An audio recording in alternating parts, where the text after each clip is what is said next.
So you may have noticed I haven't uploaded in a long while. This is because I took some time off to travel from my home in Canada to visit family in Germany. To get there, I decided to fly to Paris first, and stay there for a couple nights, and ended up finding some really cool retro game stores I'd like to share with you in this video, as well as a couple other gaming related notes from my trip.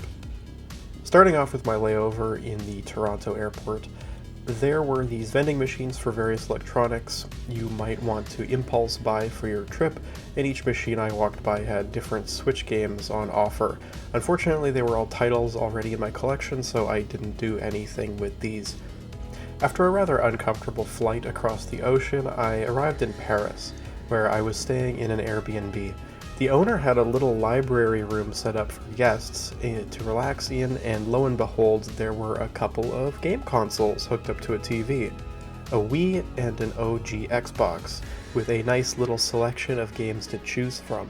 The moment I saw the Wii, I knew it was meant to be. The following evening, I made a point to take the time to turn on the dusty unit and make a me of myself.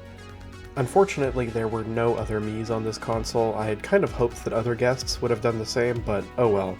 I left my mark on Paris in the most me way possible, pun very much intended.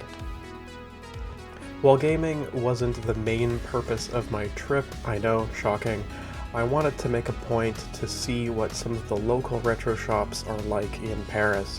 So I googled what the closest places were, and to my surprise, there's this street called BD Voltaire that is absolutely packed with retro game stores and Japanese products like manga and figures.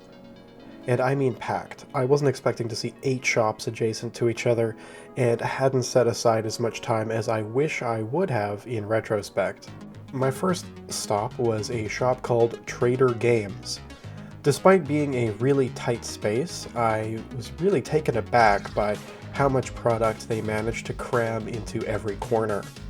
Just check out how many Switch games they have on offer. Something I really wasn't used to seeing in Canada was the amount of games from other regions. They not only had PAL variants, but a truly massive amount of Japanese titles.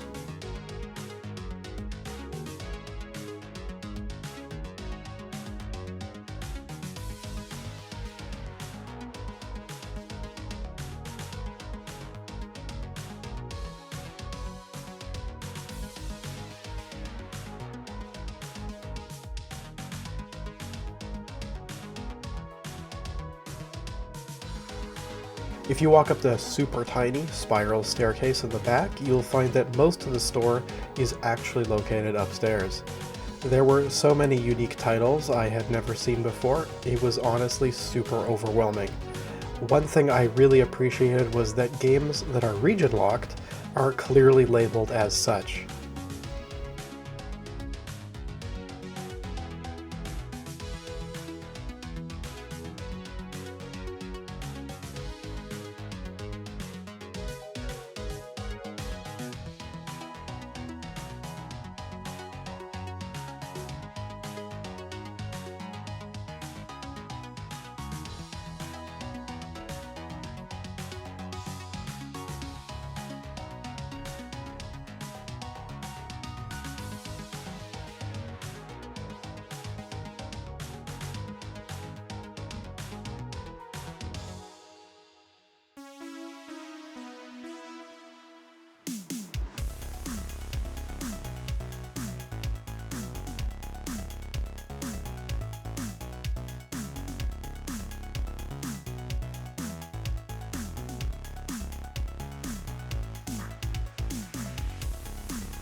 Next door was a place called All Geeks that didn't have games but sold various collector's statues.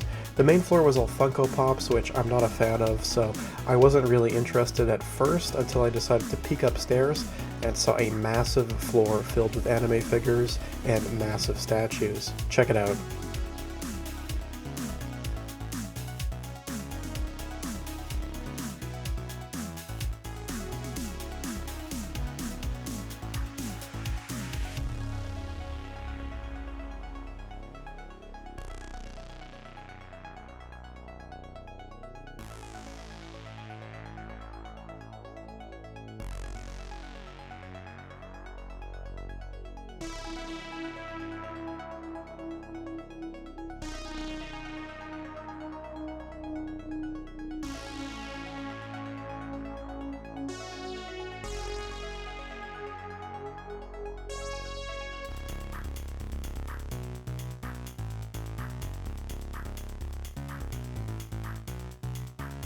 Across the street was a place called Retro Gameplay, and they also had just an overwhelming selection of games from every console you could imagine. It really was impressive to see how these small French stores could organize their shops in such a way that they could fit this much inside. I will say I was kind of nervous about accidentally hitting something though.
Finally, I checked out a place called Hobby 7. These guys had a ton of seriously heavy hitters on display for thousands and thousands of dollars.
There was so much more I could have checked out, but unfortunately I was on a tight schedule and needed to get going.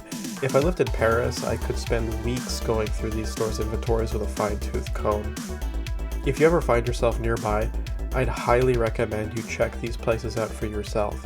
Since I was traveling super light, I decided to really restrain myself and just get a single Switch game and some of these gold anime bills. Unfortunately, upon arriving in Germany, I quickly realized that there were no gaming stores to check out for several hundred kilometers in every direction. This includes the city of Munich, which has a population of over 1 million people. Geez, and I thought that I had it bad in Canada. As a compromise, I ordered a game on eBay that was being sold in Berlin to be shipped down to my uncle's place in Bavaria. It turns out that the shipping on the item to Canada would have been super expensive, but it was free within Germany. That game is none other than Family Park Tycoon for the Nintendo DS. Why, you ask? Because it is the only console game to be exclusively released in Germany and no other country. It's not expensive or anything, just a neat little piece of history that will be a fine addition to my collection.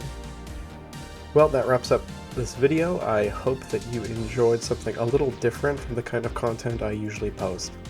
Until next time, thanks for watching.